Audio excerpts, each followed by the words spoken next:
తెలుసుకుంటే తెగిపోతుందా దేవుడు వేసిన బంధం? తెంచుకుంటే తెగిపోతుందా దేవుడు వేసిన బంధం? తెలుసుకోని జీవిత గమ్యం, పెంచుకోమానుబంధం. 7 అడుగులు నడిచిన వాడే 7 జన్మలు తోడుంటాడు. భర్తగా నిన్ను భరించువాడే బ్రతుకు దీపం వెలిగిస్తాడు.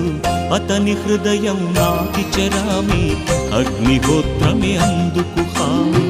అతని హృదయం నాటి చెరామి, అగ్నిహోత్రమే అందుకు హామీ. తెంచుకుంటే తెగిపోతుందా దేవుడు వేసిన బంధం? తెలుసుకోని జీవిత గమ్యం, పెంచుకోమానుబంధం.